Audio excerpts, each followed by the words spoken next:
Assalomu alaykum hurmatli obunachilar, bizlar kuzatib borayotganlar. Bugungi obzorimizda Yunusobod rayonida joylashgan 1.6 sotix yer uchastkasiga ega bo'lgan uy-joy, binoni umumiy kvadraturasi 200 kvadrat. Xonalarning soni podvaldiga 2 ta xonani hisobga olganda umumiy 7 ta bo'lyapti. 3 ta qavatdan iborat bo'lgan bino ko'tarilgan, podval birinchi va ikkinchi qavat. Qo'l tarafdan shunaqa необычный fasad ko'rinishiga ega kompaktli uy-joy, demak, zelyoniy zonasi bor hovlining o'rtasida. Va hovliga kirganimizda, darvoza orqali kirganimizda bitta katta mashina sig'adiganlik joy ajratilgan. Chap tarafimizda hovli qismi uchun hojatxona va navesi tagida yozgi oshxona joylashgan. Endi uy ichiga kiramiz, xonalar planirovkasi va remontlarini ko'rib tanishib chiqamiz. Demak, 3 ta qavatdan iborat bo'lgan bino ko'tarilgan. Uy ichiga kirib kelamiz. Birinchi qavatda oshxona joylashgan. Mana shunaqa ko'rinishdagi oshxona bo'lyapti. Chap tarafimizda hol. Bu oldi tarafi, hovliga qaragan tarafi avalli bo'lib tushgan. Patoloklari balandligi 3,5 metrni tashkil qiladi. Bu joyi hol sifatida yoki bo'lmasa mehmonlarni kutib olish uchun zal sifatida foydalanishingiz ham mumkin bo'ladi. Har bitta qavatga va xonalarga terma regulyatorlar o'rnatilgan, xohlagan temperaturani belgilab qo'ysangiz bo'ladi. Demak, paradniy xona orqali kirdik. Chap tarafimizda zal, uni oldida oshxona bo'lyapti va birinchi qavatda joylashgan mehmonlar uchun ajratilgan yotoqxona.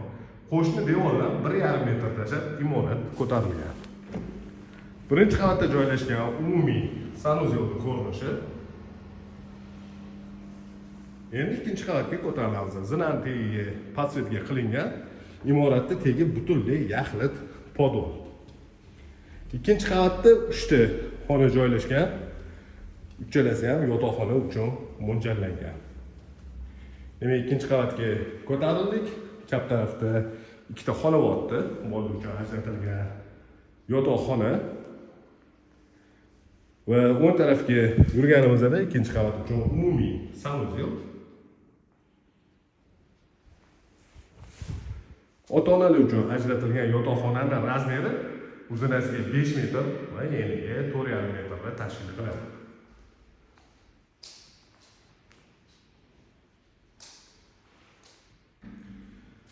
Bu joyda shu xonaga tegishli bo'lgan sanuzel joylashgan. Bu uyga orientiri Yunusobod krugiga yaqin joyda joylashgan.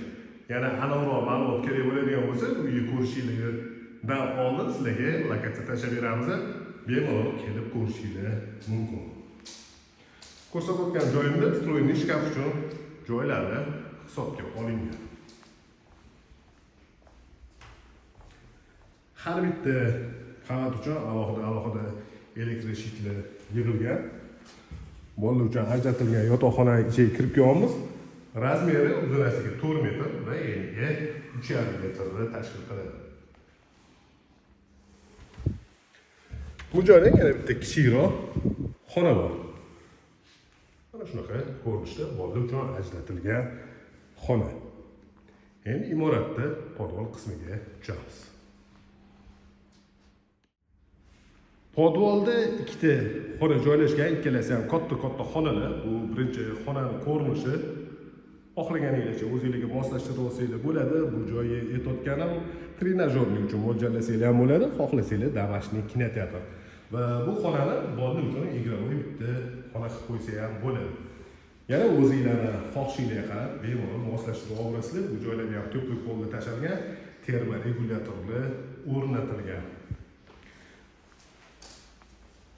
Kichikroq orqa hovlida kotelni joylashgan.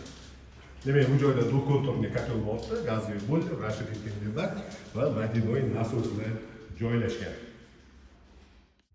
Bu ko'rsatgan uyimizda Yunusobod rayonida joylashgan 1.6 sotix yer uchastkasiga ega bo'lgan uy-joy. Binoning umumiy kvadraturasi 200 kvadrat, xonalarning soni 5 ta bo'ldi. 3 ta qavatdan iborat bo'lgan bino ko'tarilgan. Podval birinchi va ikkinchi qavat. Bu uyga qiziqadiganlar 99 856 7080 raqamiga murojaat qilishingiz mumkin bo'ladi.